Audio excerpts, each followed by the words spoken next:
Ladies and gentlemen, welcome back to your New Japan Pro Wrestling G1 Climax 27. It is day 16, and as always, we've got 5 great matches lined up for today. I'm just right into it, guys. We have got Kojima versus Tonga starting things off. Second match, Juice Robinson versus Toru Yano. That's going to be fun. Third match, though, this is where things really kind of start to pick up a little bit because our last 3 matches all involve potential block winners. So third match, Michael Elgin versus Evil. Fourth match, Kenny Omega versus Sanada. And our main event of the evening, Okada versus Suzuki. You know how pumped I am for that main event, man. I am a huge Suzuki fan, diehard supporter of Suzuki Gun. Now, Minoru Suzuki is mathematically eliminated, but he can bring Okada down to 6-2, which I think would really delight Kenny Omega. And for Suzuki's own efforts, he could get a future IWGP Heavyweight Championship match. I am so looking forward to that match, but we got quite a ways to go before we get there. So I'm ready to just dive into this, partner. It's day 16. We are right at the finish line. G1 Climax ends this week, folks. So if you've stuck with us this far, thank you. And we're hoping you can go with us just a little further. Absolutely, yeah. We've got 2 days of tournament matches left. And then this coming Sunday, we've got the G1 Finals. And that is a show that we will be doing live reactions to for the entire show. It's going to be a lot of fun, I'm sure. I'm hoping that on that show, we'll be able to see Suzuki and Zack Sabre Jr. team up for the first time because, again, they are in opposite blocks, so they haven't been on, or they haven't gotten an opportunity to team up at all in this tournament. Hopefully it happens on Sunday. But until then, we do have our New Japan World Player opening up and set to 1 hour, 17 minutes, and 55 seconds. That's 1:17:55. I am going to do a simple 3, 2, 1 countdown and then say go. And when I do say go is when you want to hit play in order to make sure that you are synced up with John and myself. So let's get right into this. 3, 2, 1, go. There's Kojima. Yeah, Kojima, who did get his first win. Tonga, and Tonga attacks Kojima. Yeah, Tonga right on the attack there. And there's the bell. Yeah, we are currently at 1 hour, 18 minutes, and 11 seconds, 12, 13, so we hope you're all with us. Headbutt there by Tonga. Kojima goes down. And Kojima did get his first win recently at the expense of Sanada, which was a shock to us all. And now Tonga, much like he did with Okada in his match against him, trying on Kojima's jacket, kind of flaunting around, really feeling himself. Another shot there by Tama. Are we going to get lightning chops? We might get lightning chops here from Tonga, and there they are, imitating Kojima. But I don't think the intent is flattery. And now Irish we're going to have Is he seriously going to do the forearm? Yes! Roll him out! Is he going to? He's going for the elbow drop! Watch him actually hit this when Kojima never can. But now I think he's taking a little bit too much time here. He's laughing. He's loving what he's doing. Oh, and he's not even going to bother. He's not even going to bother.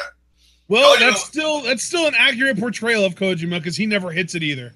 There you go. And another body shot there by Tonga. Very interesting matches tonight, especially, again, the Evil, Omega, and Okada matches. And back body drop there by Kojima. You think that almost looked a little bit like a mountain bomb, didn't it, John? Yeah, just a little bit, partner. I got to ask you, in your personal opinion, you know, Kojima finally got one in the win column, right? He beat Sanada with the Koji Lariat. Do you think now, knowing that you're not going to have a winless record to end this thing, that really bolsters your confidence? Maybe makes you more daring. Maybe makes you think I can get more wins now to round out my tournament experience. Do you think Kojima's confidence could be a problem for Tonga? You know, I think for Tonga, for this match specifically, Kojima might just be feeling so much relief that he might feel like he can take it easy in this match. It's like, you know what? I was really worried about getting shut down, shut out, whatever you want to call it. And I prevented that from happening. So now I feel accomplished. I feel like I've done my goal. And I can't win the tournament either. It's impossible at this point. So Yeah, like, I don't know why he would, feel anything other than just like, well, mission accomplished, just content. That's what I always find interesting when mathematically eliminated personalities kind of coalesce in the ring like this, like you see with Kojima and Tama Tonga, because you got one guy that's the veteran that maybe fights for pride, that's thinking, I don't want to take the loss, but I know that I do. Camel clutch. Nice camel clutch there by Tama Tonga. But I know if I do take the loss, it's inconsequential and what have you. With Tama Tonga, he already said, like, he doesn't give a shit about G1. He always gives 100%, so whatever happens, happens. Nice transition there. I think he's going to go back into the camel clutch. Amazing. And now he's really got it in great ring positioning. Thought he was going to transition into a pin, but he maintains the hold. Can't argue. You know what's really brilliant about the way he's locked that in there? I mean, obviously, Kojima still managed to get out of it, but I love that he was digging his elbows into Kojima's biceps as a way to prevent Kojima from getting his arms out of the lock. Absolutely. I mean, Tama Tonga, he's very ring savvy. I don't think he really gets enough credit for that. I've been a big proponent of his for years, a big advocate of his, and another elbow there right to the back of the head and neck. And Tama Tonga's just got to be loving this. Yeah, Tama Tonga, it's funny because I don't know what it was earlier this year that I saw that said that he was 38, but that was completely wrong. He is only 34. He'll be 35 in a couple months, but still, it's probably safe to say he hasn't even hit his prime yet. Probably. And I mean, it's funny because, I told you in conversation that I've gone back and I've listened to the backstage comments of some of these guys after certain days. And Tama Tonga, when he lost to Omega, he said it's all about the club. One mind, one goal, one purpose. So, Tama Tonga really is Bullet Club 444 life. And I think for his stablemates, said, oh, and Mongolia chopped there by Tenzan, and Kojima there with one right back, and another, and going to get the third, and he does. And Tama Tonga falls to his back. Kojima now turning the tide. Kojima off the ropes. Oh, what a forearm there. And a nice forearm there, too, by Kojima. Kojima's looking real jacked, bud. Absolutely, and another. And Kojima is firing up here. Tama Tonga going to try and take refuge in the corner. I don't know if that's advised.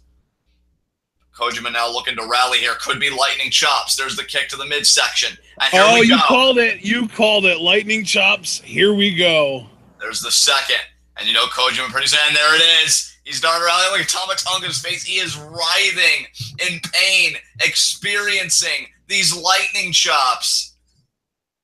Oh, man. Kojima lighting up that chest. It seemed like Kojima really did that for even a longer time than usual, I feel like. Well, Kojima, you know what? He just got to win. And again, I think when you win, you start to get that confidence in yourself again. Kojima reminding himself who he is. Nice forearm in the corner there. Now he's going to try for the elbow drop. But you can see there he takes those extra 2 seconds to kind of suck some wind in, kind of catch his breath. And that allows Tama Tonga to just, get right back up. Nice forearm there to the face. Really driving those forearms in there. Nice shot to the midsection. Oh, man. What's Tama Tonga going to go for here? TKO, maybe? I think a fireman's carry into a flapjack. Oh, that's right. Yeah, I always forget what he does out of that fireman's carry. I think I just assumed TKO because that's an old Carl Anderson move, and he adopted the gun stun from Carl, but no, you're right. Yeah, I believe Sanada does the TKO, though, if I'm not mistaken. Yeah. Sanada is kind of the guy that ended up somehow managing to steal the TKO, but... Oh, running splash. That was beautiful. That was Stinger Splash-esque. Absolutely. Oh, and the jumping neck breaker. Nice, John. That was great form there. Now he's going to hook the leg. 2. And Kojima, if you think about it, a neck breaker is really just a reverse cutter. So really, you could say that was like an inverted gun stun. Well, hey, it softens up the head and neck for the actual gun stun, so why the hell not?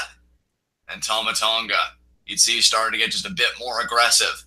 Maybe thought that Kojima shouldn't have lasted this long. There's the front face lock there. Look at Tama Tonga eyeing Tenzan.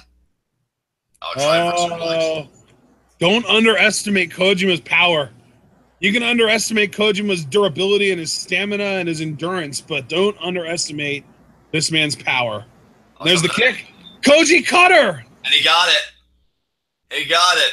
And Tama Tonga goes over on his stomach. I think he's already starting to get back up to his feet, and there's the lariat there, but he doesn't get Tama Tonga out. Tama Tonga instead going to roll out, kind of get a little bit of reprieve there, and Kojima immediately collapses. That's the endurance I was talking about. Kojima, he's a beast, and I love watching his matches most of the time, but he is not in the best shape. And you know what, though? The thing is, he's still in better shape than 99% of the world at his age, because this man is 46 years old, and he's still competing at the highest level in New Japan. But again, you compare him to the rest of the G1 Climax field, and he's in the bottom 3 or 4 as far as being in shape goes. Oh, absolutely. And you mentioned him being 46. You're talking about a man in Tama Tonga. He's competing against a man who's 12 years younger than he is. And, you know, people can say, oh, well, that doesn't make a difference. But in my mind, it does make a difference. It makes all the difference in the world. As Kojima here, Brainbuster. Now hook the leg. Deep cover here. And Tama Tonga kicks out. You know, it's interesting, though, because, like, Kojima, I find it so interesting that he is 46 and that he is kind of the token, you know, gets blown up early in matches guy in G1. When we have guys like Suzuki and Nagata at 49 who take such amazing care of their bodies that they aren't in that category. They don't get winded at all. Exactly. Oh, Tama Tonga could be Tongan twist. Tongan twist. He got it. Now let's see how Tama Tonga is going to pin him here. He's going to hook the leg. I think he had a little bit of a grapevine going on, and kick out there by Kojima. Yeah, he actually used his leg to hook Kojima's other leg. He actually ended up hooking both legs. He was hooking one leg with both arms, and he was hooking the other leg with one of his legs. Well, great job by Tama Tonga on the pin. Nonetheless, it did only get a 2 count, but now you can see he's kind of stalking Kojima here. He's thinking gun stun. And no, Kojima pushed him off. Thinking about the lariat. Arm got checked. And now elbows to the arm. That's smart by Tama Tonga. Exploited. Nice uppercut to the arm. Headbutt to the arm. That is genius. Gun stun again. Kojima pushes him off. There's the lariat, but it wasn't with the arm with the elbow pad taken off, so it was lariat with the other arm. He doesn't even have an elbow pad on.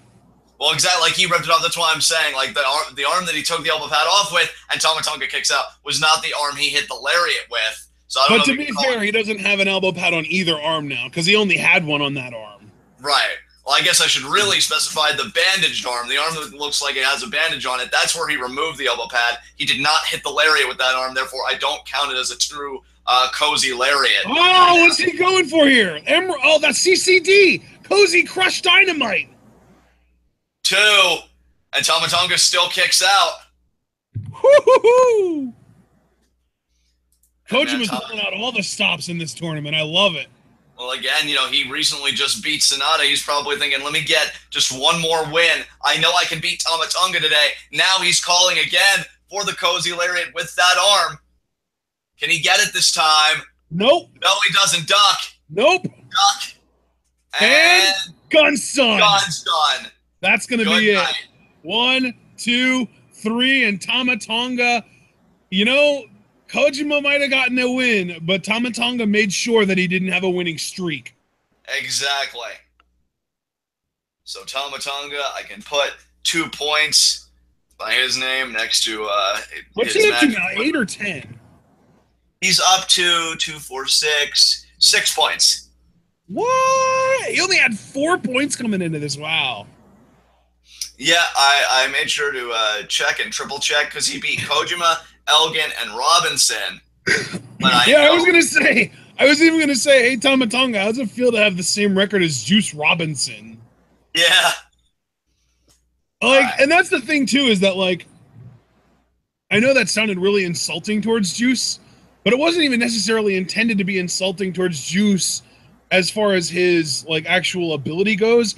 It was more meant to be insulting to Tama Tonga because he's been here for so long, for years now, and Juice shows up and immediately in year 1 in G1 Climax puts up the same record as Tama Tonga. Now, granted, that might not necessarily still be the case by Saturday, because I think Saturday is day 18 and that'll be the final day, but still, the fact that they came into day 16 at 2 and 5 apiece, and there's still a chance Juice wins today because he is up next in the next match facing Toru Yano, and you just never know what direction Toru Yano matches are going. So Juice has a shot to win this.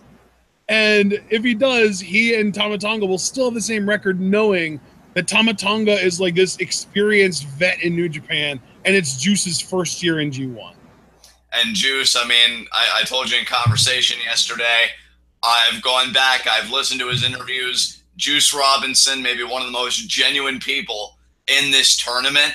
I mean, wrestling is this man's life, and I know you can say that about a lot of people, but when you hear Juice speak, to me, there's a real authenticity to it, a real honesty to it.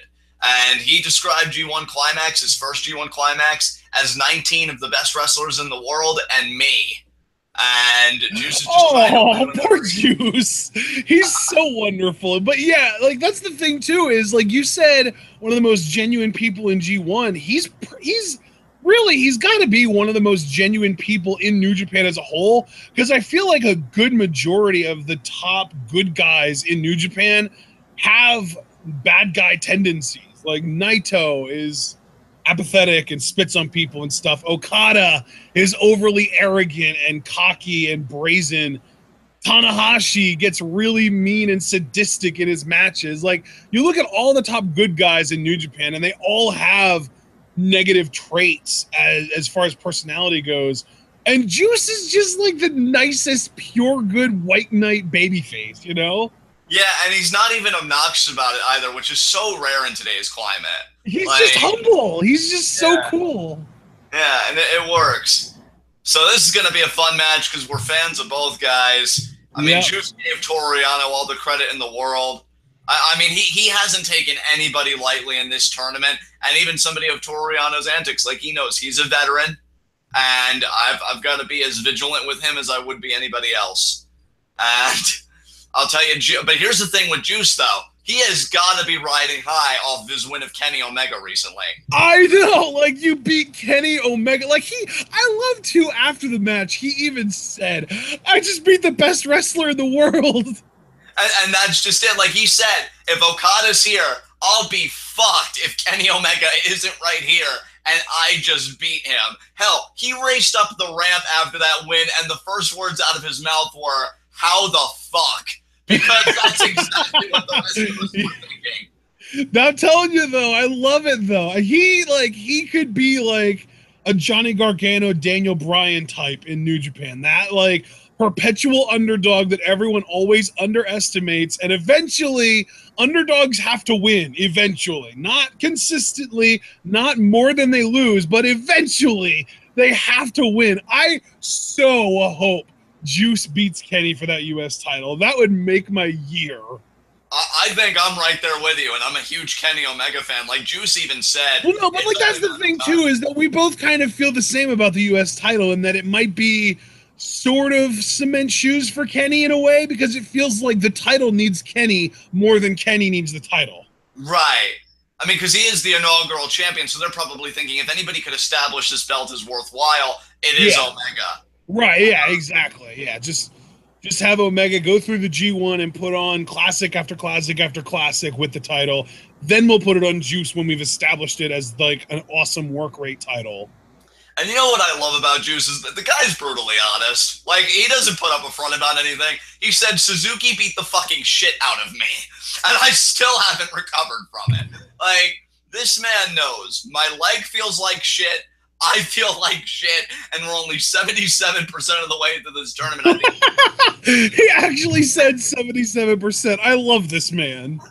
And, you know, I just He was wrong, though. It's closer to 78% because it's 77.77, so round, Juice, round. Hey, man, he has a leg that's probably never going to function the same way again. Let's just let him have this. But Juice... you know how I am about just letting people have things. I'm always going to be a petty prick about it. No, there you go, partner. That's why I love you. But Juice, I'll tell you, he's really found himself here. And you know, even me, who revels in the delight of the failure of others, I just can't help but look at Juice and be like, you're all right. You know, kind of give him that Undertaker nod of, really, Yano? Yano just throws water at Juice. I wonder how Juice is going to treat Yano. If he's going to treat him like the joke that he kind of wants to be treated as, or if he's going to be like down to earth Juice Robinson, take everyone seriously guy. Look at him even kind of gyrating a little bit as being pat down. Like, no, I'm feeling myself. I beat Kenny fucking Omega. I can do it. Yeah, I know, right?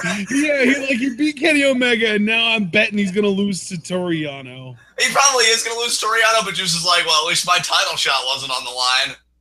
And now, clubby blow to the back there by Juice. And can you imagine, partner? Because let's think about this for a second. If Kenny Omega would win the tournament, right? He would have to defend his briefcase against Juice. That's right. I always forget about the briefcase defenses. I've been sure to really keep them in mind, whether Naito or so Omega. When Naito wins, who's he going to have to defend the case against other than, obviously, Ibushi? Or no, he didn't lose to Ibushi, did he? Ishii, that's right. Oh, God, that match. Yeah. Ishii and Fale will beat Naito's two briefcase defenses. Fale, really? Unfortunately, yes. As you've seen how Juice... They're both under the ring, guys. We're getting a 20 count, but I'm not sure what number we're on. I don't even know, because, I never... Yeah, 7, okay. 8, 9, 10... Yano just trying to get out, and Juice pulled it back in. I'm not finished with you! I don't know, this whole thing 15, 16, 17, 18, 19. Oh, and they both got back. Oh, I thought we were going to have a draw. I love that Toru Yano was just doing the safe and oh, yes! Yano taking advantage of a prone Juice as he makes his way out to the outside of the ring. Hey, man, I can at least... God, Yano's tying Juice's hair to the guardrail. No! Oh, my God, that has to be so painful. No! He's getting it really tight, too. No! Juice, please! Oh! Oh, that's terrible! Yano, you monster! I can't wait for Juice's post-match remarks about this. Is he going to have to cut his 14, hair off? 15, 16, 17. He got out! He got out! Yes! Yes! And ring post. And immediately to the back of the bad knee. I was even going to give Toru Yano credit for not focusing on the leg, but even he does it. Wow. Wow. Juice can't catch a fucking break. Scumbag Yano. Scumbag Yano for the win.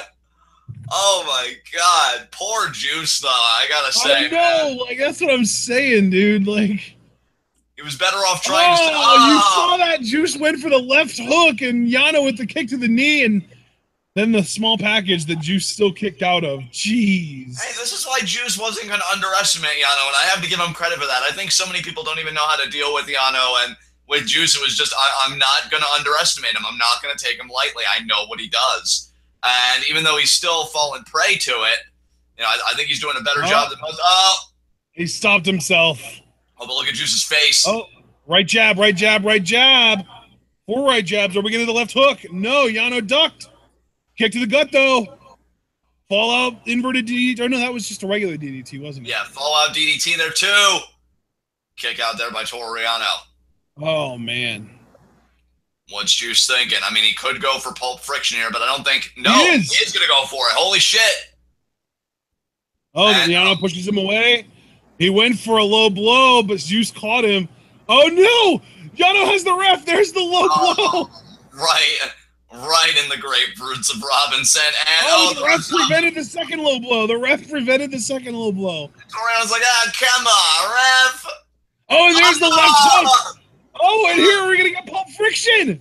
I think we are. He hit it. Yes. Juice wins. Juice wins. Juice wins. 1, 2, 3. Yes. Juice has now gotten 3 wins in this tournament, and I want to remind him. And he now has the same record as Tonga, as I said earlier. And here's the thing.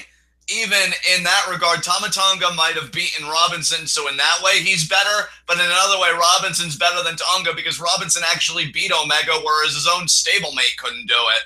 So Congratulations, Juice. Yeah, ice those nads, bruh. Ice those nads. Jesus Christ. Good for Juice, though. I love that. Like, we were just talking about how genuinely good of a person this guy is. And it felt good to be able to root for him and then see him win on top of being able to root for him. Hey, Juice also said in one of those interviews, I believe Pulp Friction can beat anybody. Hitting it is the difficult part. He says it's so hard, but he hit it tonight. You know what, though? I appreciate that because him saying that really does justify him keeping it as a finisher, because even though it is so hard to set up, if he genuinely believes that that move, hitting it one time, can defeat anybody, it still makes sense from a risk-reward standpoint to keep it, doesn't it? Oh, for sure, partner. For sure. And Juice Robinson celebrating here with the people. He now has 3 wins, 6 points. Hey, even though he still has a losing record at the end of the day, not a bad first G1, because I don't think you can ever really expect to walk away with a winning record in your first G1. I mean, I'm not saying it's impossible, but I wouldn't necessarily go in with that expectation. Well, I mean, to be fair, last year was Kenny Omega's first G1, and he won the thing. That is true. So unless you're Kenny Omega, who, by the way, his backstage interviews are fucking hilarious. Oh, look how popular Juice is with the ladies. He's like late 90s Vampiro, but in Japan. I kind of want to do LSD with him in his van. Is it literally just called the Mystery Machine? I mean, possibly. You'd have to ask Juice. I'm definitely going to be talking to him later. And hey, we may be looking at the next United States champion. You never know. Look at he's just having the time of his life. Did you ever think that CJ Parker would be competing in front of crowds of this size and doing the things that he's doing? No, but I love that he is, because he is a genuinely good guy. And the cool thing as well is that, like, even as CJ Parker, his gimmick was he wanted to save the world. Yeah. I'm trying to save the planet, you dicks. Hybrids aren't enough. And then he would smell his own farts. Yeah. Oh, which, I mean, if you do it out of a wine glass, I hope we're ready. I hope we're ready for the Haas fight of the day, because we're about to get Elgin Evil, guys. I'm rooting for Evil so hard because Elgin ruined my dreams of Suzuki winning the block, so fuck you, Big Mike. Yeah, like, I think you and I are both kind of anti-Elgin at this point. Yeah. And the bad thing, too, is, like, I still think Suzuki's going to beat Okada tonight, so it's just going to hurt that much more when we know that it's all for nothing, because really, like, oh, well, congrats on winning a world title shot at, like, Power Struggle, but still, like, you're not getting that Wrestle Kingdom title shot because you can't win G1 anymore, damn it. Exactly, all because of big prick Michael Elgin. And here comes Evil. And here's the thing, too. Putting my Suzuki love aside and my hatred for Elgin aside, I want Evil to stay in the running. I like that it's a 3-way conversation rather than 2. And here's the thing. Is it going to end up being 2? Probably. If I'm being honest, I see Elgin winning here. And I guess I could at least give the G1 credit for being pretty clear-cut. Here's your B-block final. Here's your A-block final. So now the real question is, what's the final going to be? But, I think Evil sneaking up from behind and getting it would be so freaking cool, especially to your point, if he would have to face his own stablemate, Naito. Because I think those two could do magic together, and you could give Naito the win, and you could make Evil look like $1 million fucking bucks, dude. Being able to be in a G1 final, are you kidding me? And having beaten the world champion to get there again, are you kidding me? Like, well, I mean, he already did that part. Like, that's not even in question anymore. That's a done deed. Exactly. So he is going to be getting a future world title shot. The only guy in line right now, right next to the ultimate like G1 winner, owed a title shot. It's fucking Evil. I can't believe it, but I mean that in the best possible way because, again, what a difference a year makes. And you know what? I should have known because even when they did that New Japan Cup tournament and he beat Tanahashi in the first round, I'm like, are they starting to come around on Evil a little bit? And then him beating Okada, I'm like, yeah, I think they do see him if nothing else, is that upper mid-carder who can get the occasional title shot. You know who he really does remind me of, which is kind of funny because that's kind of the role that I see him in New Japan for the next few years? What's that? Goto. Right. He's like another Goto. Except I hope he can go even further than Goto, because I think he's got a great look, and he's a part of an amazing faction, so we'll see. Now here comes Big Mike. To the sound of crickets. At least on my end of things. I'm sure there are some people in the audience that appreciate him. Yeah, you high five. I just love that you say to the sound of crickets with your volume muted. Exactly, yeah. Like, oh, nobody's cheering for you, Elgin. Yeah, but if they were, you wouldn't even be able to hear it.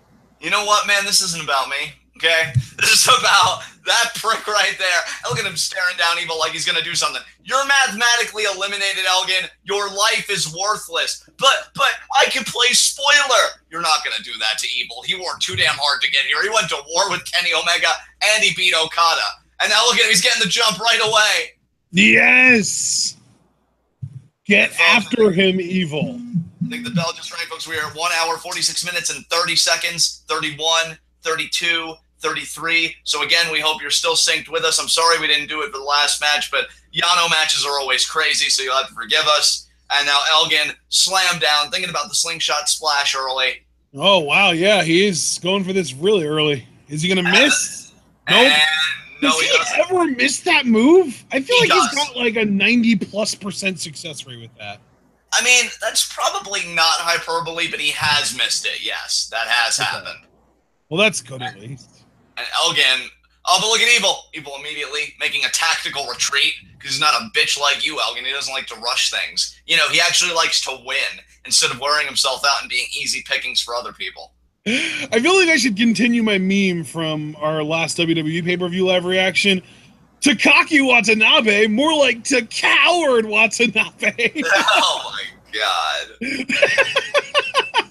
Evil coming back in. Oh, look at that. Grabs the leg of Elgin. Brilliant, Evil. Brilliant. Oh, object. Oh, what a forearm to the face by Elgin. Yeah, Elgin just threw a grenade at Evil's face and it connected. You talking about people throwing things at others' faces. Oh, man, the way Braun just threw that chair at Roman last night. And how Elgin, right into the guardrail, goes his back. As Evil now... Oh, is Evil looking for chairs? You know he wants chairs. There's one. He's got to get at least 1 or 2 or 3 more. You know what? Just wear it out over Elgin's back while you're looking for the other one. No. Actually, yeah, you got to remember. This is his thing. And, oh... right into the steel post. How's your trach, fuckwad? And now Evil gonna go back in the ring. Back in the ring, and I love too that he's like, you know, I don't really have enough room on this singlet to put a proper cross. I'll just be a demon slayer and become a Satanist evil guy and literally call myself and my theme and my finisher Evil. And that way, I can just have the cross be upside down. Exactly. I mean, you gotta appreciate the simplicity of the gimmick. It really isn't hard to grasp whatsoever. His entire gimmick was determined by his wrestling attire being incapable of housing a proper, like, right side up cross. Right. And now... oh, and there the arm crank. Yeah. Oh, he's going for the Banshee muzzle here, I think. Is he, or is he... I don't... oh, wait. It seemed like he was trying to gouge the eyes. No, I think he's going to stretch the arms part. Curb stomp. Nice. Curb stomp there. Fuck your face, baby. Oh, and it was senton. Nice senton there. Let's see you do that, Elgin. And kick it out. We won't, because you can't. Exactly. That's right, Elgin. You're not talented enough. I know he said on one interview after he lost a match, oh, you know, a year ago, I was just happy to be here, but I'm no longer happy to be here. I want to be IWGP Heavyweight Champion. Well, you failed, Elgin. You're mathematically eliminated, so why do you have to spoil the dreams of people that can actually win, unlike yourself? And now Evil. Nice kick there. Stay. Oh, Elgin firing up. Nice back elbow there by Elgin. Another back elbow there. But Elgin has about 1 inch and 11 pounds on Evil, but these guys are so closely matched up. Oh, and there's the power slam from Elgin. Nice power slam there by Elgin, and you see... I feel like that power slam was very very Makabe-esque. And Elgin's face changing. If I didn't know any better, I'd say he need a stool softener because he looks constipated. And Lariat in the corner there. Come on, Evil. Come Evil on. went for a Lariat of his own, but he got caught with the kick and an enziguri. Elgin with the German suplex into the turnbuckles. He's so mean. Lateral 1, press. 2. I love that you say the guy's mean who's suplexing the guy named Evil. I know, right? God, we can let Evil spread every once in a while. Jesus. I know, he's earned it. Now he's got Evil by the hair. You know, he worked very hard on that, Elgin. Show some damn respect. Forward lariat. Oh, yeah, right arm lariat. Oh, now it's left arm lariat.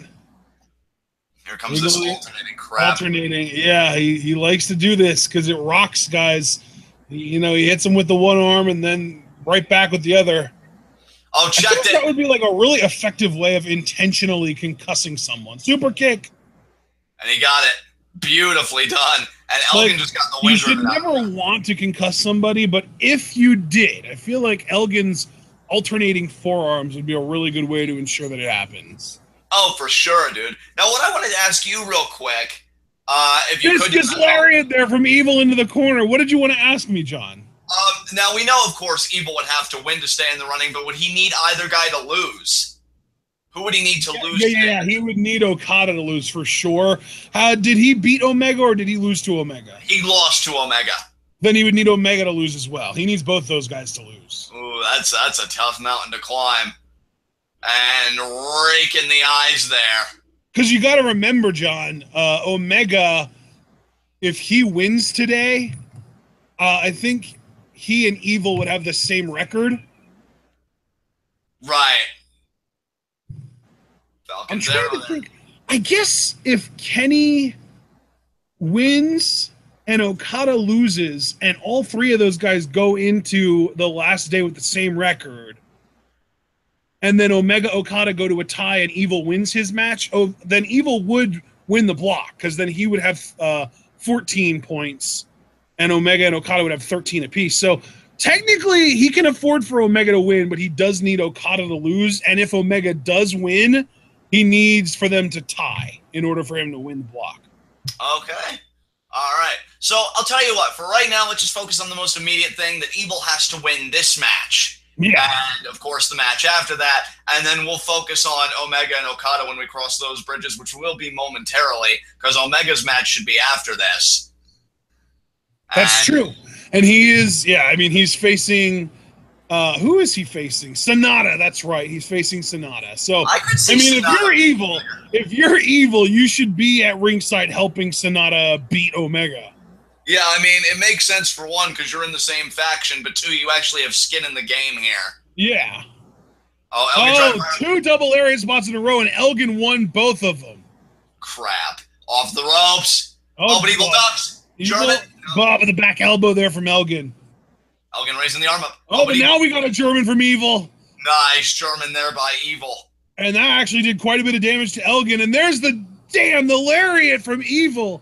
Sent Elgin into a backwards flip. He hit him that hard. And now Evil going for Darkness Falls, and he hit it. Darkness Falls connects. 2. And only a 2 count. You know what you have. Fireman's carry spine buster that he used on Okada on the outside onto chairs. That was the beginning of the end of Okada in their match last time. That's so true. Yeah. Oh, he's calling for the end. He wants that sweeping STO. Oh, Elgin can always get that back fist to the future, though, out of nowhere. Oh, back elbows. And Evil, though, trying again. Oh, went for a headbutt forearm, though. And now Elgin. German from Elgin there. German there. Man, I really want Evil to win. I think it'd be so intriguing if he was still in the race. Because if he loses here, we know it just comes down to Omega and Okada, which, don't get me wrong, I'm not going to throw a fit about, but, Evil is such an interesting case this year. And now Elgin. How crazy would it be, though, if Omega lost and Okada won his match today, and Friday, or no, it is Saturday, yeah, day 18, just didn't matter. Okada just locks up the block today with an Evil loss, an Omega loss, and Okada winning his match against Suzuki. Wow, I didn't even think about that, dude. If Okada had this block locked in, I wonder how soon it'll be if he does win the block, and then if he would go on and win the tournament, how soon it would be before he'd announce his opponent for Wrestle Kingdom. Because we've never been in a situation, you and I, since covering this tournament, where we got to see such a phenomenon unfold. So, very interesting is the B block for a litany of reasons. Most immediately, that Evil is still in the running, but Elgin looking to change that. He is way. Elgin is on the top rope right now, and he has Evil by the head like he wants to do a suplex, or what we've already seen him do quite a few times in the past, the Falcon Arrow. Yes, and we'll see, can he hit it? Suplex. And what a superplex there. Great elevation, and Evil's face registering it better than my words ever could. And Evil kicks out anyway. Man, I gotta tell you, I feel like that was like a super duper plex, because most superplexes are from the middle rope. Yeah. And he was standing on the top rope, and he had Evil also standing on the top rope. So that was ridiculous. That's why I'm saying that was like superplex might even be selling what that just happened there short. I would have called that a super duperplex. Oh, and now look at Elgin. His expression changed. He's thinking buckle bomb here. Yeah, he is, and he hit it. He got it. Oh, but if he can, he dipped Evil. Oh, but now Evil. Headbutt. Oh, discus forearm. He's calling for the end here. He's got him. Oh, but Elgin though. He's got a full Nelson. Jumping kick to the back of the head from Elgin. Evil powering up. He ate it. Another one from Elgin there. God, that kick. Elgin ruins everything. Oh, he's gonna go for this. Oh, what is he doing here? I don't know, but I don't think Evil has a counter. Oh my God! Razor's Edge. 2. And Evil kicks out. Oh, but look at Elgin though. Elgin's still firing up. Come on, Evil. Come on, Evil. Evil is in a lot of trouble right now. He is in a lot of pain. He's down and out. Elgin has hit 2 consecutive powerbomb variations. And there's a lariat. Evil is offering no resistance. And if Elgin can get off this spinning powerbomb, this is over. He got it. 1, 2. And that's it. God damn it. That's the second time Elgin's really ruined something interesting for the B block. I'm really souring on him right now. It's going to take a while for me to get back in his good graces, or for him to get back into mine, I should say. Well, Kenny Omega doesn't necessarily need to win in order to stay contending in the block, because now Evil has gotten to the point that he can't actually, although, no, yeah, Evil can't possibly win the block, because think about it this way, even if even if Omega and Okada both lose today, and Evil wins his match on Saturday, Evil would have 12 points with 6 wins. He'd be 6-3, and Okada would be 6-2, and Omega would be 5-3. So even if Omega would beat Okada, they would both be 6-3, and Omega would win because he has victories over both Evil and Okada. Right. And then if they would go to a draw, or if Okada would win, he would just win the block outright, because 6-2-1 and 7-2 are both better records than Evil's potential 6-3. Right. So yeah, that's it. Evil's done. There's no possible way for him to win the block now. Unless, I mean, I guess technically if Omega and Okada have nothing but ties for the rest of the tournament, but I don't know. Like that's reaching for straws big time. Yeah, that is big time reaching. I already put the E by Evil's name, brother. He's mathematically eliminated. That's it. Yeah, that's it. Evil's done, man. That's really unfortunate, because I'll tell you, the show that we got to do our English commentary to this past Saturday, where he beat Okada, was some of the most fun I've had watching New Japan in a while. And that's not to say New Japan isn't good. It's just saying, like, Evil feels like a star on the rise, and then this happens. Fucking Elgin, who I don't even really mind him, but, like, I always feel like he's that mid-card kind of guy. Maybe even, like, upper mid-card, because he is a former Intercontinental Champion. That's the thing, too, is, like, I feel like the Intercontinental Championship, which he already has held, to be fair, but I feel like that's his ceiling. Yeah, exactly. Either way, folks, it really does seem like we're going to get another Tanahashi Naito situation where it's just going to be clear cut. It'll come down to Omega and Okada. That said, we have got Sanada versus Omega. Omega, of course, the U.S. champion. If Sanada beats him, that'll be a third loss for Kenny. That'll be the third person that Omega will have to owe a U.S. title shot to.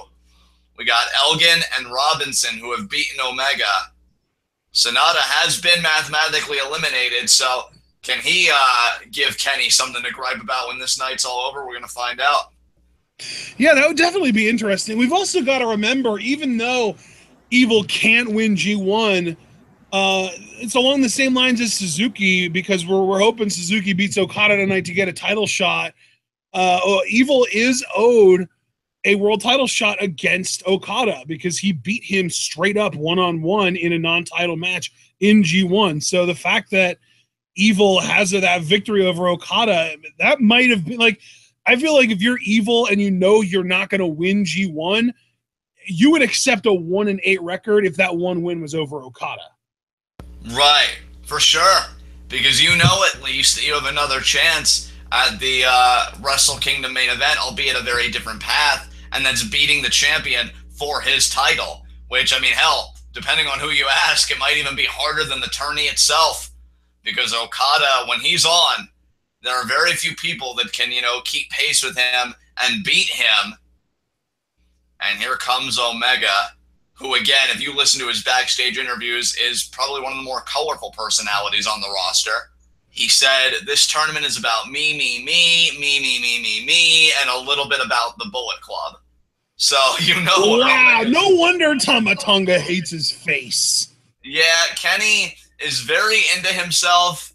I mean, it's hard not to see why. I mean, he's a talented son of a bitch. And you got Chase Owens there coming out with him. I'm glad you pointed that out, because if you weren't going to, I was. Well, see, partner, even I can be on the ball sometimes. You got Kenny Omega there at U.S. title around his waist. I love, too, his post-match interview when he lost to Juice. He's like, son of a bitch. I said he was a threat. But did any of you believe me? Nah, easy 2 points, you said. Well, look what happened. Well, you know what, though? I appreciate that, because it's not just his words just saying that, and then he doesn't really believe it. He was just saying that to cover his own ass. His actions prove that, because he didn't wear his house show tights against Juice the way he did against Kojima. Exactly. I know this is going to sound awful to say, but, Kenny Omega would probably be hilarious just going off the rails, because he's just got such a vibrant personality. He's a whack job, man. He is a whack job. Bona fide whack job. If he beats Okada, I cannot wait for that interview, because he'll be like, what did I tell you? It was about me. And Okada, I beat you. And, just completely snap. But of course, I think what I'm most curious about is what happens if Omega wins this, Suzuki beats Okada, and then Omega and Okada go to a time limit draw. Because then they would both be 6-2-1. Yeah, that is true. I don't know. Would we get a triple threat final between the winner of the A block and then also just both Okada and Omega? Be a very fascinating possibility, partner. I know. I'm curious. I'm very intrigued, and really it does feel like the odds of Omega and Okada going to a time limit draw are very high, because they went over 40 minutes at Wrestle Kingdom, and then they went 60 minutes at Dominion without any kind of a conclusive finish. So it just seems like another case similar to Tanahashi and Okada last year, where they just can't seem to be able to put each other away in 30 minutes. Well, a three-way dance for the opportunity to go to Wrestle Kingdom, that's unprecedented. As Omega. Sanada scouted. He's going for the one-winged angel already. Oh, but Sanada counters into the skull. Omega counters in the victory roll. Okada. Sanada lays down. No. That was so close, though. Omega. Oh, the drop kick to the knee. Oh, is Sanada going to work on Kenny's knee here? Oh, look at this. Omega going for another one-winged angel. And Sanada was taking moonsault before that. Sanada has a counter, though. Look at this. Oh, time to time into a knot. No, Omega not letting it happen. The work rate right now, Jesus! Oh, the dragon screw. Sanada trying to slow Kenny down by any means necessary. Damn. And succeeding, obviously. This match right now. Unbelievable. And Sanada now in pursuit of Omega. Omega trying to walk it off. Good luck with that. And there's a back rake there. I love that. I don't even know if it was intentional, but I love that Sanada just used Omega's best friend's favorite move against him. I know, right? Oh, and the stopping by Omega Super there. kick. Could be a moonsault, but I think Sanada's going to have it. No. Oh, wow. My God, that moonsault was nasty. I'm worried about Kenny's neck. Yeah, that was almost really bad. I think Kenny should be okay, but he really did not get as much air on that as he normally does. No, he did not. And Kenny Omega, man, you got to wonder if he's starting to feel the pressure a little bit. You know, he knows his match with Okada is on the horizon. And, you know, that's just eating away at him, I'm sure. Well, he's obsessed with it. I can tell you personally, partner, because, again, you know, I've gone back and I've listened to the interviews. He mentioned Okada. He said it's all about you and me. You know, I think, yeah, he's won and, yeah, he's maintained this record, so you can't entirely say he's had a myopic sense of vision, but he's been very focused on Okada. Nice knee there to Sanada by Omega. And Omega giving a thumbs up. I'm okay. Sanada's not, but I'm okay. And there's another knee there. Think about, John, I just want to point this out. If Sanada does beat Omega here, even if Okada loses to Suzuki in the main event tonight, if Sanada beats Omega here, all of the pressure gets shifted over to Omega because his job doesn't become, I have to not lose to Okada. His job becomes, I have to do what I've never done before. I have to beat Okada because, again, these guys over the last 8.5 months, have wrestled over 100 minutes in 2 matches, and Kenny has never pinned Okada in all that time. And his job will be, if he does lose this match and Okada loses tonight to Suzuki, Omega's job will be to not just beat Okada, but to beat him in under 30 minutes. Yeah. I mean, Kenny had a very similar task last year, except the difference was he didn't have the history with Naito that he does with Okada. They didn't have that kind of rivalry. Nice backbreaker there by Omega. Yeah, we didn't know how difficult it would be for Omega to beat Naito, but we already know how difficult it's been for Omega to beat Okada, and we also don't know if he's capable of doing it because we've never seen him do it before. Exactly. And now Omega Omega doing Sanada the courtesy of removing his shirt for him, but then using it as a weapon to choke Sanada out. Yeah, Omega's just thinking, look, I got to beat Sanada. I'm going to study Okada's match very carefully. Nice chop there. And I'm going to focus on my match with Okada, which will be on Saturday, correct, partner? Yeah, Omega feels to me at least like Omega is very arrogant right now. He is really like, it seems almost like he is underestimating Sanada. Does it not to you? A little bit. I mean, in one way, I think he registered Sanada as a threat because you saw the urgency he had to get the one-winged angel. But maybe that was less urgency because of Sanada and more so urgency because my mind is on Saturday and I can't spend time worrying about this.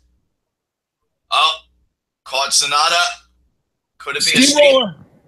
And he got it. Now he'll do a moonsault, and there it is. Cover here, lateral press. And Omega, yeah, it's only a 2 count. Omega, beside himself, annoyed at the referee for not counting to 3 for him. Exactly, and now Omega has got to think here, what's my next move going to be? What am I thinking about here?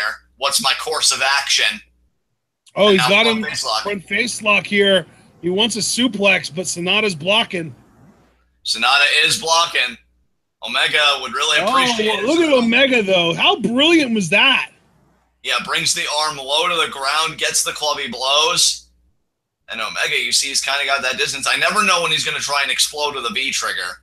But that usually comes in the later stage. Oh, Sanada reverses with a suplex of his own. Nice suplex there. And you see Sanada slowly but surely has been implementing, more of Naito's mannerisms. his offensive stylings.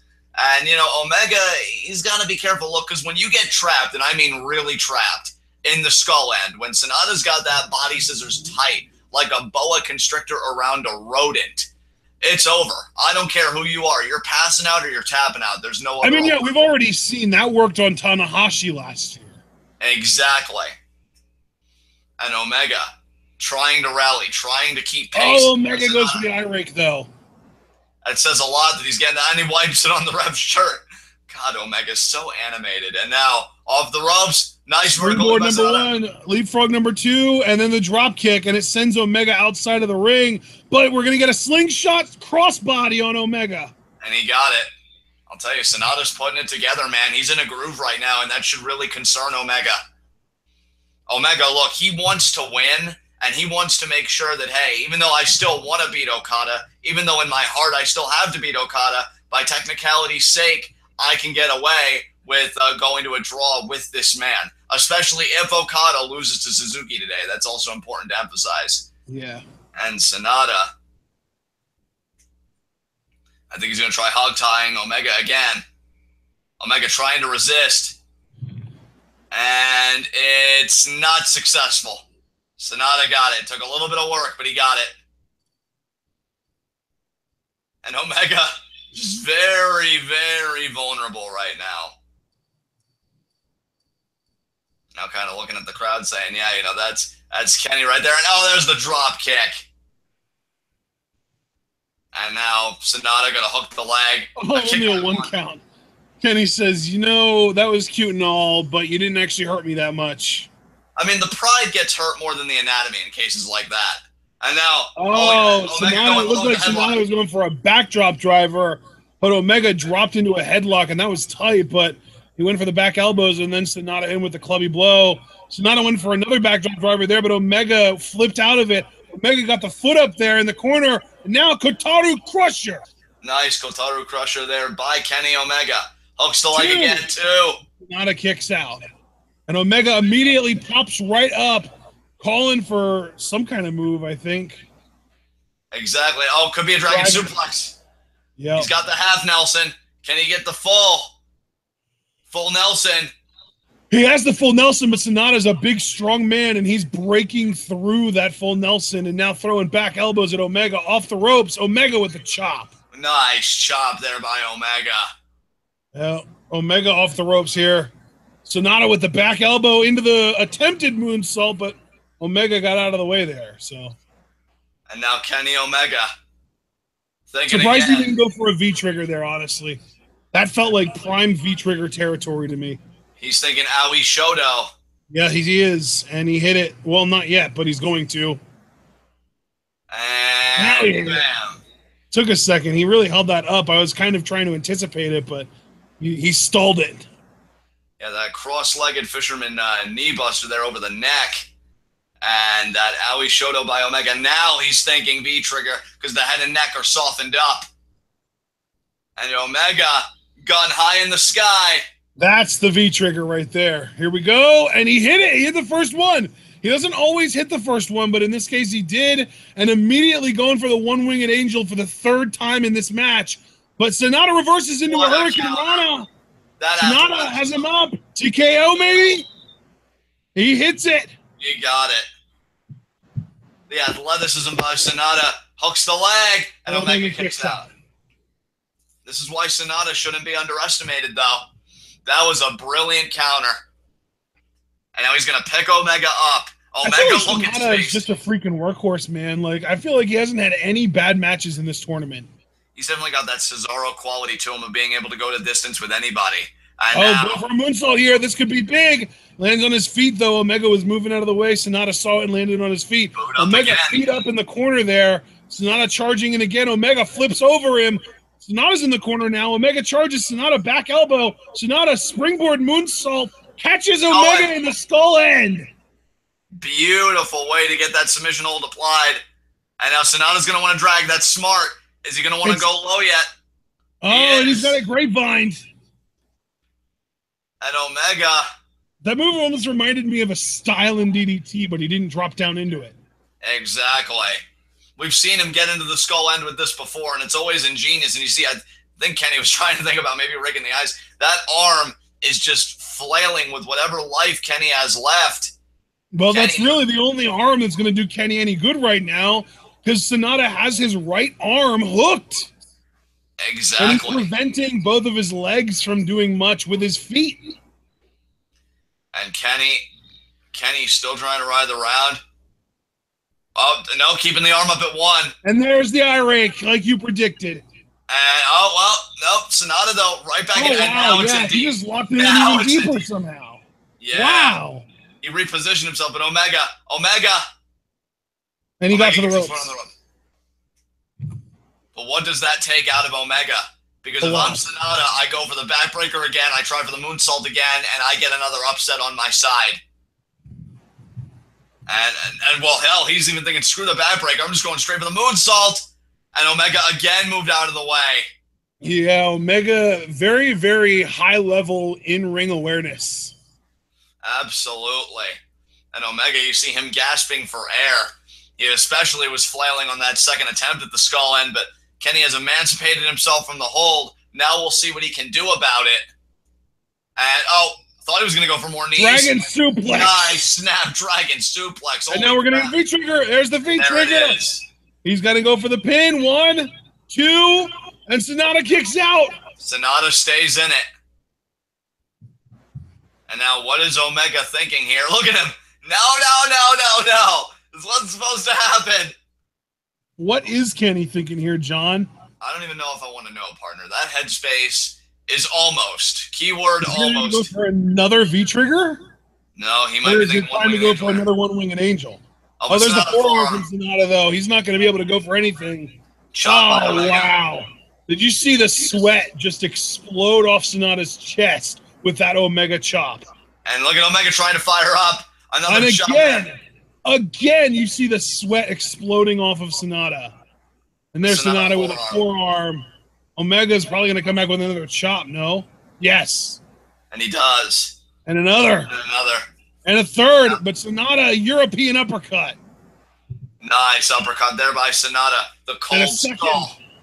And another uppercut there. And a third. Oh, but Omega catches him in the backside. V-trigger. Yeah, there it is. Got it. I thought Sanada was going to catch it, but he didn't. Third V-trigger of the match, and Sanada still kicks out. That was very close. And I'll tell you, Omega getting that knee was huge because I thought Sanada was going to catch it at first. He did not.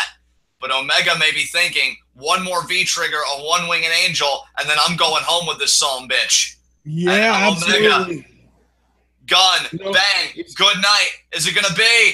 No, Sanada got out of the way. Sanada wanted a German. Kenny switched. Sanada landed on his feet. And Omega, but it's Sanada into the skull end again and goes to the grapevine. Omega rolls through. He went for another V-trigger. Sanada checked it, spinning back kick. Wow, he's keeping pace with Kenny here. What's Sanada thinking? Here, going for a snapmare. Oh, what is he going for here? He got caught. Omega caught him in a fireman's carry. Now he's going for a one-winged angel, and he hit it. That's going to be it. What a counter. 1, 2, and that's it. Kenny Omega 6 and 2 people. Holy shit. Which means, again, I want to point out, if Okada and Omega tie and Okada loses to Suzuki tonight, which I do think is very much possible, Kenny and Okada tying would cause a true tie at the top of the block. The only other scenario I can envision, and you know I'm rooting for Suzuki bad. Like, my commentary tone is about to radically shift, folks. Fair warning. The only other scenario I can think of is Okada wins this match. He wins the block outright in that case. Him and Omega go to another draw. Or here's the thing, too. Omega beats Okada. Their title match goes to a draw, and Okada says, we have to settle this. Let's settle it at Wrestle Kingdom 12. Well, you got to understand, though, John, even if Okada does manage to beat Suzuki tonight, Omega could still win the block by beating Okada outright on Saturday. Oh, that is true. That is true. Man, this is getting very interesting here. We've got to remember Okada is 6 and 1. Right. And he could go 7-1, but if Omega would beat him, they would both be 7-2, with Omega having the match advantage. Exactly. Yeah, I had a lapse in judgment there, partner, but you are right. So, very interesting here. Again, I'm hoping Suzuki wins. I would love that. But that's why we have a match, folks, because we're about to find out. Oh, man. I am so excited for this match. And we do know that matches do have a 30-minute time limit, which means that this is going to be yet another day of G1 where the 5 block matches only accumulate to about 100 minutes total. Yeah. And that's what it's all about, folks. Okada. And by the way, I do believe that this is a hometown for Suzuki. Oh, interesting. And it's funny because he has a hometown advantage, but he prides himself on being a lonely warrior. I mean, he also leads a faction, but minor details. As Suzuki now coming out here. He is the never openweight champion. Elgin, of course, ruining Suzuki's chances to win the block, but for Suzuki, and that's the thing. I keep mentioning that I've watched the backstage, interviews with everybody. Suzuki rarely gives interviews. He only gives interviews when he wins. When he loses, he tears the backstage area apart. He rages. He is just infuriated with himself. You have got to imagine, partner, with how ruthless, how vicious Suzuki can be. And these guys have an extended history. Not just the title match that we saw at the beginning of this year between these two. They faced each other in prior G1 Climax matches. And you see Suzuki actually coming out with the belt for once. Interesting. Showing some pride. Well, and I think Suzuki just wants to remind Okada who he's getting in the ring with. The never openweight champion is a champion that if you got in a fight with him, chances are you're not going to win that fight. And maybe that's what he's trying to tell Okada, even though Okada does have the record to show, in fact, I can win that fight. What's your point? But I digress. For Suzuki, that one title, and you're talking about a man. He has been wrestling for decades. He's 49 years old. He became 49 this past June. And his wrestling tutelage, I mean, this guy sat under the learning tree of Fujiwara, Billy Robinson, Carl Gotch, which is why you got that Gotch-style pile driver that he employs. I mean, this guy has been trained and has worked with the best minds, the best grapplers in this business. I look at him at 49 years old as the living embodiment of a fountain of knowledge. And he's going to employ all that knowledge in my mind to beat the very best in the game today, the IWGP Heavyweight Champion, Kazuchika Okada, another chapter in this rivalry. And you know what, partner? I know you said earlier, oh yeah, if you win, you only get a title shot, but that would be a New Japan power struggle. It's not the Wrestle Kingdom main event. For Suzuki, he just wants to taste that gold one time. He doesn't care about the venue, and he could really get back on that path tonight. This is the biggest match Suzuki has had in a long time. A long time. So we will see if he can get it done here. Well, John, I also want to point out, I just looked, and the Okada-Suzuki match that happened at New Beginning in Sapporo this year was a 41-minute bout. And we have to remember, these G1 matches do have a 30-minute time limit, so I don't think it's very likely that this will go to a draw, but knowing that they weren't able to finish their business in 30 minutes back in, I think, February was when New Beginning happened, makes it a little bit less likely that they'll be able to do it in 30 minutes on this show. So we'll see. I find it incredible, and I mean this as a compliment, that a 49-year-old Minoru Suzuki could go 41 minutes with the champion. And isn't Okada only 28 years old? I believe so, yeah. 28, 29, somewhere in that range. So Okada at best is 20 years, even if we round up and say 29. 20 years the junior to Minoru Suzuki. And that man, Suzuki, went 41 minutes with that man, the champion, Kazuchika Okada. And, again, the G1 match that they had, which I believe was back in either 2015 or 2014, Okada, he won that match. He did win that match, and he did win it in the allotted time. This is the main event, though. This is big time. This is our last match of the day. So Suzuki isn't going to be looking to be pushed over. And again, I think he brought out that belt for a reason. I think he brought it out to say both, you are in for the fight of your life, and two, while this belt is nice, the belt you're wearing is even nicer, and I want it. I want all the gold. I've compared, as have others, it's where I originally got it from, Suzuki Gun to a band of pirates. They pillage promotions. That's what they do. And Suzuki, seeing the world title around the waist of another competitor that isn't him, has to just burn him down to his very bone marrow. So I'm looking forward to this, folks. And you can tell by my spirited commentary, I'm really, really into this. And just to give you all a running timestamp, 2:25, 36, 37, 38, 39, 40, 42, 43, 44, 45. There you go. And you see Taichi there, getting up in the face of Okada. Geto, of course, a confidant, a real mentor to Okada. And Geto has been invaluable to Okada. And now the ref checking everybody, making sure everybody's good to go. I'm just going to make sure that I catch what the timestamp is when the bell rings so that we have a better idea of when the time limit is closing in. You see both these men kind of looking at each other. I'm staying quiet so that you can announce when the bell rings. Just waiting for Taichi to leave here. Taichi lingering.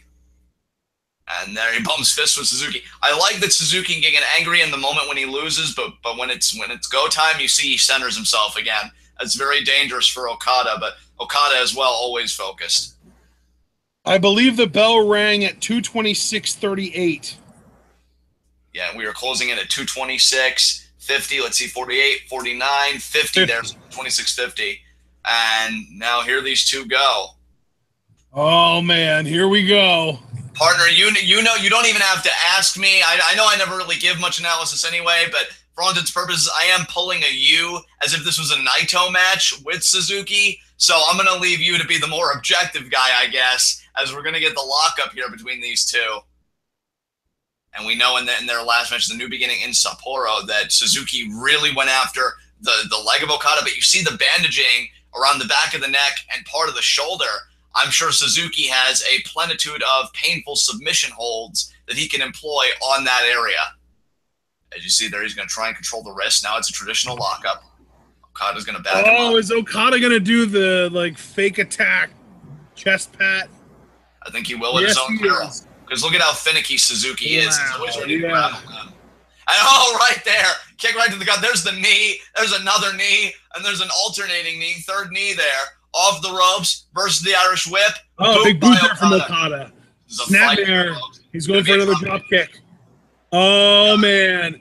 When Okada implements a drop kick this early into a match, you know he's taking it very seriously. We saw him, I think he ended up using 13 or 14 drop kicks in his 60-minute match with Omega, and it still wasn't enough to put him away. And now you see Suzuki with the armbar. Okada resisted. Nice, and another boot there. That just shows you, again, these two men have an extensive history, and I think Okada learned a lot. They really don't, though. Their match at New Beginning in Sapporo was their first singles match with each other. No, it wasn't. I've said repeatedly, they had a G1 Climax tournament match with each other one year. Oh, did they? Okay. They did, and Okada won that match. So Okada is 2-0 against Suzuki in singles. Perhaps even more than that. That's the only record I know of, though, is those two bouts. It could be more, or that could be it. Either way, Okada does do a little bit of research while we're talking about this match. And Okada's thinking, oh, Desperado, though, and Taichi. Okada was thinking that crossbody. And again, you have to think about the bandaged area of Okada and Suzuki Gun earning their keep, earning their membership cards. As now, Okada just kicking Taichi right in the gut. Okada wants to neutralize them early. And Taichi right into the guardrail. They know what a huge deal this match is. Suzuki wins. He gets a title shot at a later event. And in that way, he keeps his dreams alive. Hell, if Okada wins the block and wins the tournament, Suzuki would not only get a title shot, he would get a shot at the briefcase as well. So depending on how Okada does for the remainder of this tournament, and if Suzuki wins tonight, Suzuki could be going for big spoils in the near future. As you see there, Suzuki Gun being ejected It is down to Okada and Suzuki. It's very telling that Suzuki loses his ace in the hole so early in the bout. Now it seems like it's going to be an even playing field. I mean, Geto is still at ringside for Okada, but he usually lets Okada handle his own business, to be fair. John, I wanted to say, I did a little bit more research. These guys have had 4 singles matches in the past, and Suzuki won, out of those 4, he won a single match against Okada in 2013 before Okada found himself. Okay. Forearm there by Suzuki. Damn, what a forearm. Okada is currently riding a 3-match win streak against Suzuki. Yeah, that's true. But again, though, Okada's damaged goods. Do you see how he's wincing more than usual because of the forearms? That's because of the taped up area of his anatomy there. And there's another elbow, and then the hair pull. Now Suzuki's gonna get vicious, and right to the injury. That forearm was right to the injury. What a wily son of a bitch. And now he's going to tear the tape off. I knew Suzuki was going to exploit it. He comes up with something new every match, depending on what the bullseye is, and you're seeing it here. He's going, oh, God, he's going to boot him right in the head. Oh, no, a knee. That might be even worse. Oh, my God. It's also worth pointing out that out of their 4 matches, half of them, 2 out of the 4, have been over 30 minutes. Wow. Does it shock you at all that a 49-year-old man like Suzuki could go to distance like that, partner? That's unreal. No, I mean, you know what? The thing is, it depends on the person at that age. Because really, you see guys like Kojima and Nakanishi, and I wouldn't expect them to be able to go 30. But then you've got guys like Nagata and Suzuki, of course, who are close to 50, and I'm not surprised at all when they can go that long. Absolutely. And you see there. And partner, can I just say this too? And you know what? I was going to say I apologize, but no, I'm having a great time having my flag fly. What a worse injury if you're Okada to have than in like the upper neck region, you know, the back of the head, because that's what the God-style pile driver devastates the most. So if Suzuki gets one of them... Well, I don't think anyone is going to doubt that if Suzuki gets the Gotch-style neutral or the Gotch-style pile driver off on Okada, that's the end of the match. Though the question is more a matter of whether he can hit it or not. And see, here's the thing. I do agree with you. But I think if he was to ever hit it on Okada, tonight is the night because of that injury. Because the sleeper and the pile driver both will really exacerbate that condition. And now look at Suzuki. Oh, and he is continuing to attack the neck. This is so brilliant, though, because we've already seen Suzuki try to beat Okada by targeting a leg, and it flat out did not work. So not only is he coming into this match with a new game plan, but he's targeting a probably more tender area of Okada's body, given that he is taped up there. Yeah, I gotta say, that darkness falls on the pile of chairs. He was taped up there. He's not taped up there anymore, because didn't Suzuki take the tape off? Yeah, Suzuki straight up ripped off the tape, as if to say, I've exposed you. You're in my house now. And Suzuki, he just did a toe kick to Okada's face. Beautiful. Oh my God. What a shoot kick that was. Now he's going to pick Okada up. My God, this is like a lamb going to slaughter. And another shoot kick there. I'll tell you, I got to... form on these shoot kicks is impeccable. I got to... Oh, wait, look at that lateral press there. Very aggressive, and Okada kicks out. I've got to give Evil, if Suzuki picks up the win, partial credit, because that darkness falls on the pile of chairs, fucked Okada up worse than I thought it did, and that sweeping STO that Evil hit to beat Okada couldn't have helped matters any. And Suzuki now challenging Okada. What do you got? What do you got? And Suzuki, went for the boot. Okada caught it. There's a boot of his own. Seeing a lot of boots and forearms here. Oh, straight jacket neck breaker there by the champion. But he felt his own offense. You come down on the canvas like that, it's like a jolt to the back of your head and neck. It's just got to make the area so sensitive. And Okada, you know, he's a momentum-based performer. He gets moves off in great succession. He builds that momentum. This particular injury really hampers that. Reverse Irish whip. Nice back elbow there. But again, lingering a little bit as you see the hand going over there. This is a different Okada tonight. This is an Okada that I absolutely 100% believe Minoru Suzuki can beat. And you see there, he winced a little bit, but there's the back elbow anyway. How long can Okada keep this up? Oh, into the DDT. He likes to do the European uppercut, the diving European uppercut after that. And yeah, you can see he's setting up for it, and he hit it. He did get it. He did get it. 2. But it's not how you start, it's how you finish. And in the ring with Suzuki, the more time you spend in the ring with this man, the more he's going to have a chance to aggravate that neck.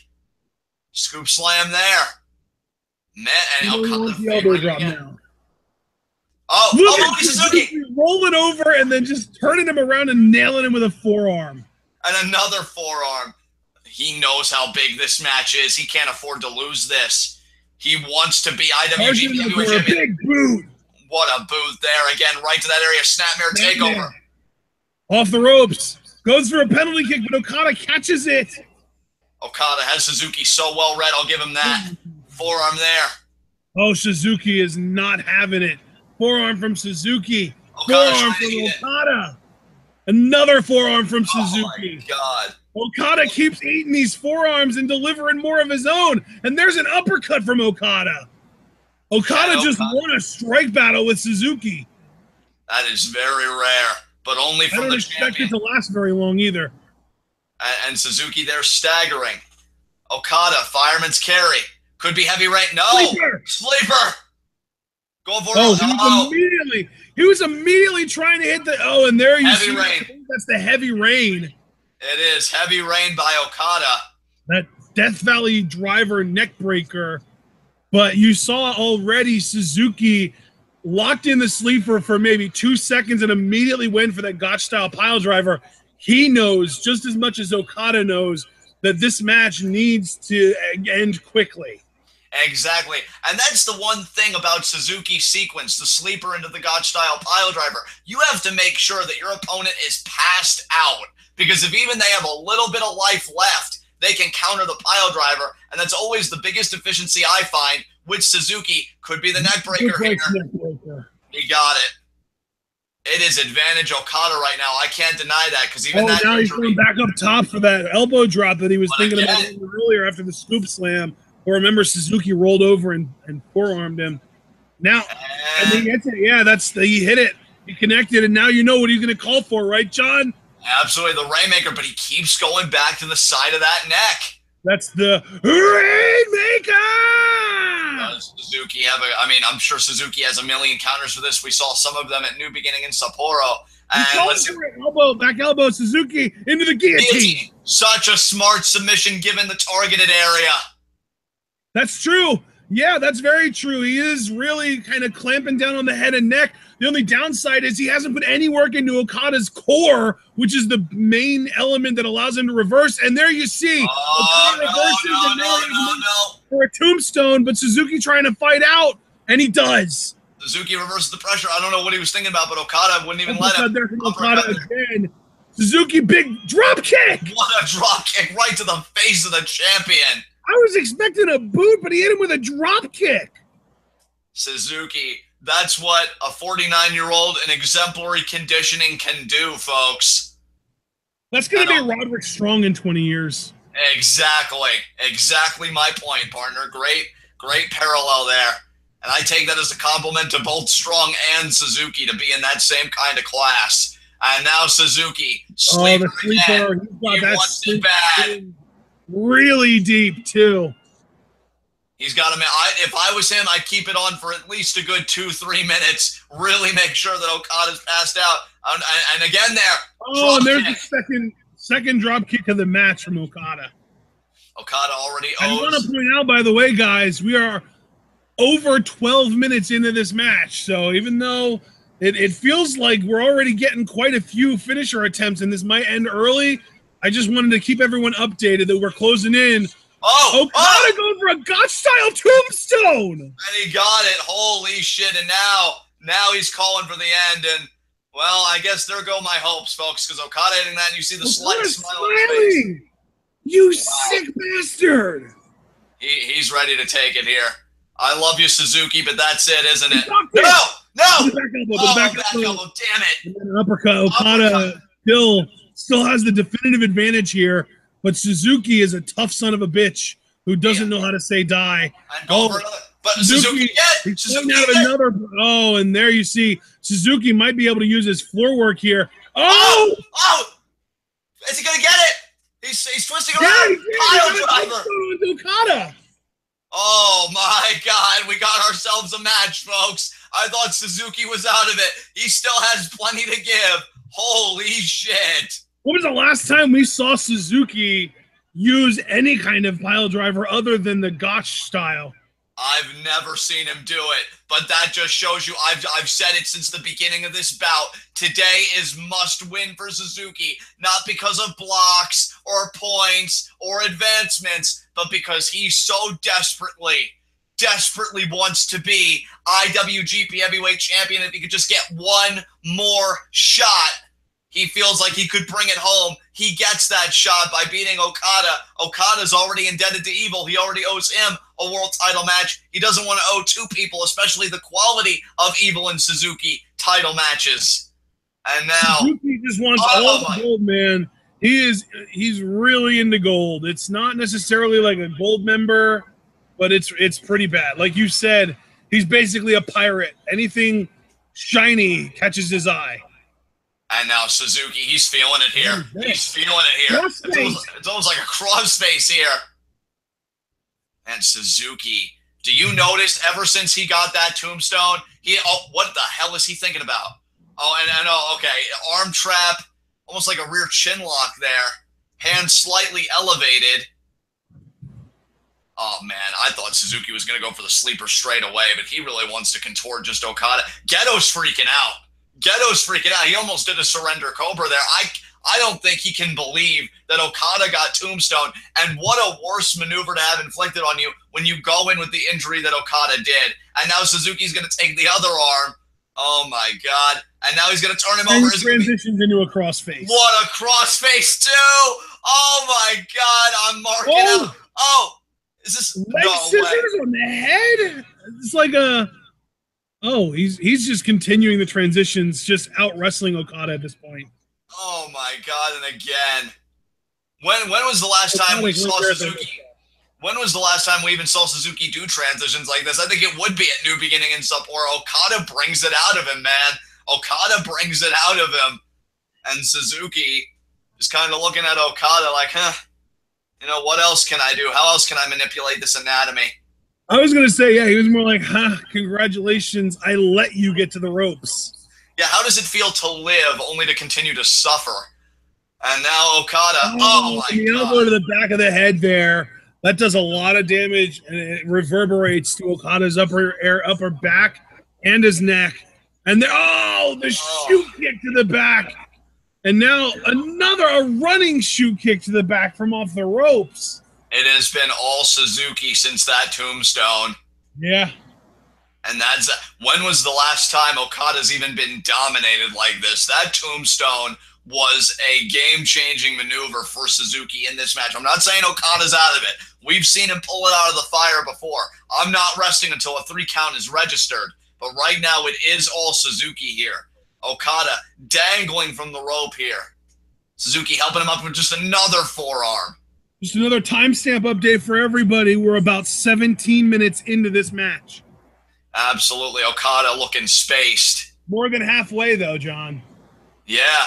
Suzuki's got to put this away. And let me just make a warning to all the reporters backstage that get all the interviews. If Suzuki doesn't win this or he goes to a draw and doesn't get his title shot, I'd go home to your families before he comes out. Had the drop kick scouted.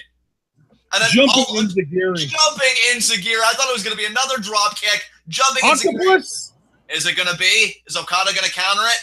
Okada seems like he's trying to resist. Oh, my God. Abdominal stretch. Not quite a full on. And there's the octopus. There's the octopus right there. Good mother of God. Suzuki is amazing. Anybody who says otherwise, you're wrong. Oh, my God. The Manji Gatame from Suzuki here. We know it as an octopus. That's what he's called it. Pretty much his entire career is the Manji Gatame. Suzuki grabbing his own, like the toe of his boot, just to keep the leg in place, just to keep that pressure on. Okada, look at how much sweat is just dripping off of Suzuki right now. That scowl on his face as Okada now sinking. This octopus now lower to the ground. Suzuki wants it, man. He can taste a title shot. And Okada just sinks. Okada might be out. You should be trying to go for the Gotch pile driver, Suzuki. Two. Oh, that was close. God. That was so close. It was. But a 2 count is a 2 count is a 2 count. And that's all that Suzuki got there. And Suzuki, what is he thinking here? He's thinking Gotch pile driver. Is he going to get it this time? He's got the hands clasped. No. Okada is blocking. Oh, but it's so close. Suzuki trying to lift up Okada here. Okada. Oh, what a hard elbow. What a hard elbow. Small of the back. And now Suzuki trying again. He's got him up. Oh, but Okada gets back down. Okada's still wriggling out. Oh, is Okada going to back body drop him here? He might. Suzuki's still in the dominant position. He's trying to get it. Suzuki needs this pile driver. He's not going to beat Okada any other way. In my mind, there's the knees. Forearm. Oh, what a forearm. No, don't go off the ropes. Drop kick. I knew that was coming. He caught Suzuki right on the left cheek with that drop kick. And Okada, look at him. He's looking spaced. His eyes looking up at the lights, thinking, am I still in this? And yes, Okada, you are still in this. Suzuki was so close. We are closing in on the 20-minute mark, people. We are closing in on the 20-minute mark. That's what these two men bring out of each other. Say, though, that we're at 20 minutes now, and these guys are both down and out, and the ref's doing a 10 count. Exactly. And now Okada, you see, he's still rolling. He might want to go to the outside. No. Inching his body back forward. Thought he would want to go to the outside. Now he's kind of looking at the ref here, going towards the ref. That ref better be careful. Suzuki could use him as a shield at a moment's notice. Now the ref going towards Suzuki. That time may be now. Look at the ref's positioning. Look at Suzuki. Okay, maybe not. Maybe not. There's the drop kick. Number 4 from Okada in this match. You know, when he employs that drop kick, he perceives you as a serious threat. Yeah. And I don't know, unless your name's Kenny Omega, I can't really think of a threat more dangerous than Suzuki. And man. Well, I mean, Suzuki isn't winning the G1, so obviously he isn't the greatest threat to Okada's title because the winner of G1 imminently is that threat. That is true. And now, granted, that could be Kenny Omega. But again, it could also be Naito. It could also be Tanahashi. Hell, it could be Okada. And now... That's true. That is true. I mean, would we ever have seen a more dominant world champion in history if Okada would manage to win G1? No. Oh, wait. Ducked it again. Suzuki with the sleeper. Oh, there he's got it in the headlock takeover. He calls that the Saka Otoshi, that inverted headlock takeover transition into the sleeper. Saka Otoshi there. And he's got it locked in deep. He might stand up and turn this into a Gotch pile driver. Well, I'll tell you what, we didn't see Saka Otoshi at New Beginning in Sapporo. Again, we saw mostly leg work. So for Suzuki to bring this out, oh, man. He still had a counter even to the German variation of the Rainmakers. Suzuki may be unbeatable on this night, folks. He may have an answer to everything. And Okada trying to get to the ropes, but Suzuki may not even care about that. Suzuki may just want that Gotch-style powder. Oh my God. Oh my God. Match. That's going to do it. That's it. That's it, because I'm not even saying Okada will tap. He'll either pass out or it's going to be Gotch-style pile driver time. Suzuki, this might be the closest. There's one arm drop. There's one arm drop out of 3. God. Oh, my God. Oh, Okada is showing a sign of life here. He's trying to roll towards the ropes. He could probably reach his... Oh, no, there you saw Suzuki blocking Okada from reaching his legs out, but that would be the only option. His right leg is free. Okada's right leg looks free to me. And Okada, though... Oh, and there you see Suzuki again, wrapping his legs around Okada's torso, and Okada got a foot on the rope. But how much was taken out of Okada? Because if I'm Suzuki, I'm thinking, okay, how much longer until I can hit the God-style pile driver and get my title match? Because Suzuki is firing up now. Okada's out. Suzuki certainly isn't, though. Look at this man. Yeah, Suzuki. And the ref even looking like, there's your opponent, sir. And I'll tell you, oh, man, Suzuki, this might be it here. Okada can be explosive. There's the strike. Body shot, slap, body shot. Series of strikes here. All these slaps and body shots. Just assaulting Okada. And it sends Okada down to his hands and knees. Not even his hands and knees, his elbows and knees. Suzuki is still standing, but he's not trying to capitalize. Suzuki may be thinking one more strike. We know he really likes that stiff forearm. Is he? Yeah. Slap, more slaps, more body shots, more slaps. Oh, and there's the one hard slap that sends Okada off his feet. And now if I'm Suzuki, and Suzuki gonna back off here momentarily just to go right back on. He shoved the ref there. That might cost him, though. No, the ref's still on his feet. Okada! Rainmaker! Oh, shit. And he still has the wrist clasp. After everything, after that sleeper, after those two flurry of strikes, Okada still got off a very weak Rainmaker with the wrist clasp. Oh, my God, Okada. You know what? Evil really did figure out the secret. It just takes Okada hitting a pile of steel chairs really, really hard because natural ability just isn't going to get the job done. Don't tell that to Kenny Omega. You know he's going to be trying his damnedest to beat Okada on Saturday. Well, Kenny, this may very well be your future, son. And there's another straight sort of short arm lariat. Obviously, he didn't have the wind up, but still, you know that's coming. You know that's inevitable. So, partner, I got to ask, how much time do we have left in this contest? Well, we are about 25 minutes in, so less than 5 minutes. We have got about 4.5 minutes to go. 4 minutes and 25 seconds, somewhere around there, 35, whatever. But yeah, about 4.5 minutes. Well, then we can say, partner, win, lose, or draw, that at least Suzuki took Okada near to the absolute limit, goes for the cover there, and Suzuki kicks out. Suzuki does kick out, but man, it's got to be heartbreaking to be Suzuki, to have that huge flurry of successful offense with the sleeper, with all the strikes, with that hard slap, sending Okada down, really feeling dominant. And then one Rainmaker after another, Okada finds his way back in this match. And there's a true Rainmaker. Counters, slap to the face. And there's another slap. Left slap, right slap, left slap, right slap.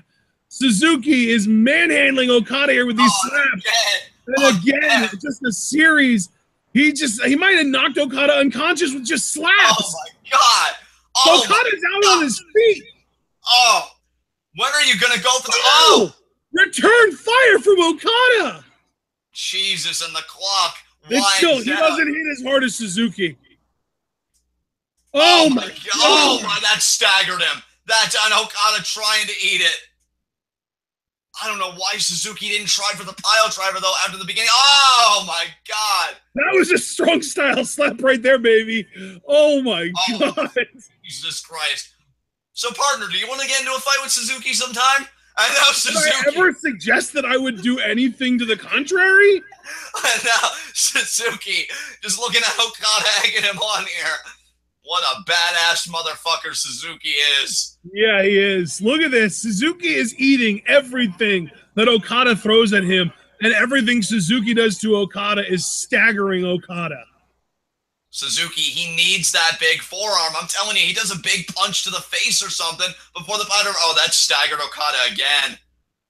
Suzuki's got that MMA experience. Guys, I just want to warn everybody, we are closing in. We are just about 28 minutes into this match.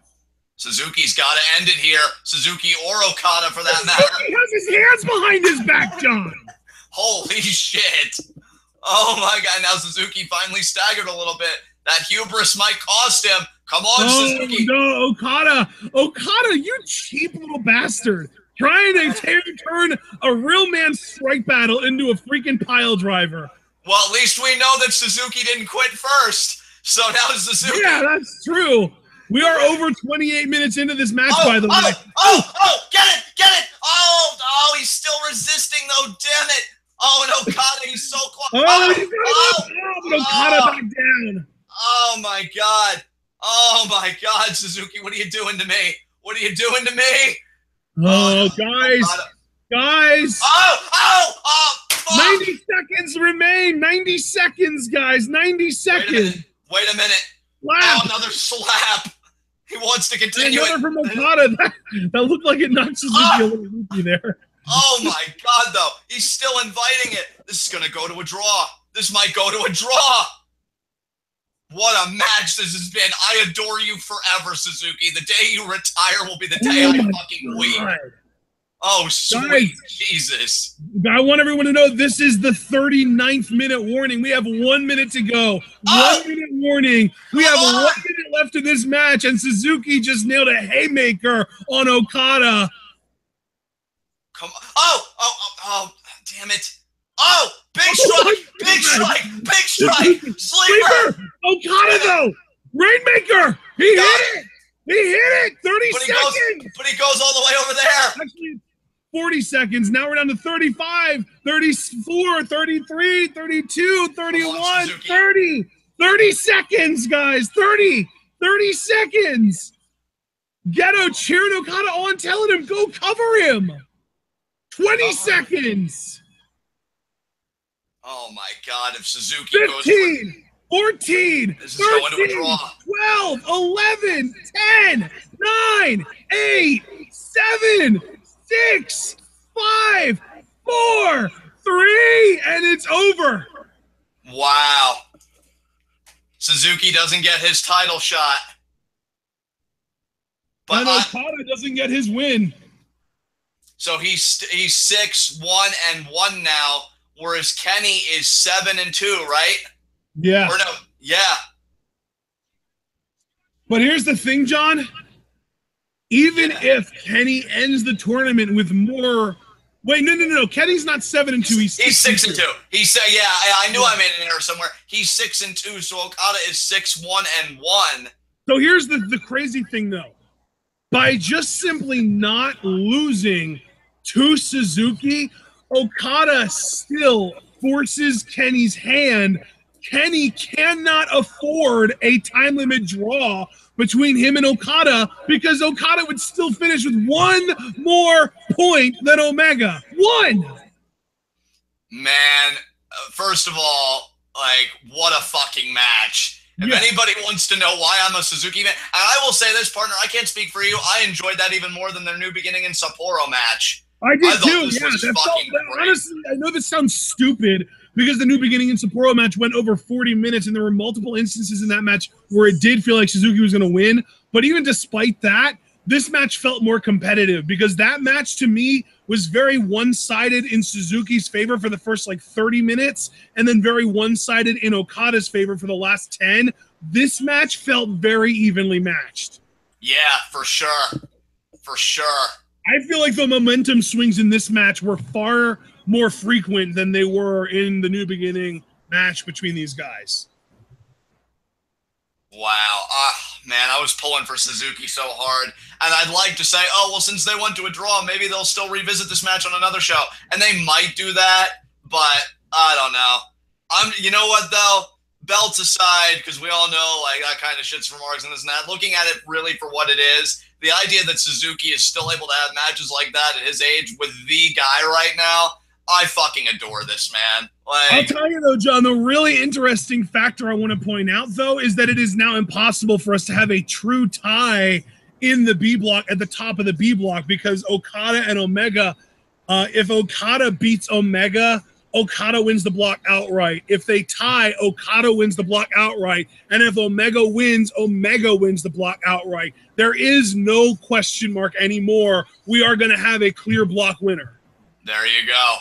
All of the pressure is on Kenny Omega right now. Yeah, it is. And that's the interesting thing, too, because it's not a matter of, Omega You just have to not lose to Okada. No, you have to do what you've never done before. You have to do what you haven't been able to accomplish in almost 110 minutes of in-ring action. You have got to defeat Okada. Yeah, that is huge for Kenny Omega. Guys, I will say I'm disappointed about the outcome of the main event, but what a fucking match. I thoroughly enjoyed this day in the B block. We're already doing backstage interviews. I hope Okada and Suzuki do it again, because we're giving New Japan a lot more coverage, so you know we'd be able to review that show if they do it again, and that's a big if. But what a main event. That's going to go down for me personally as one of my favorite tournament matches for obvious reasons. And yeah, now we're looking at a clear path in the B block. Kenny has to win, and a clear path in the A block. It comes down to Tanahashi and Naito.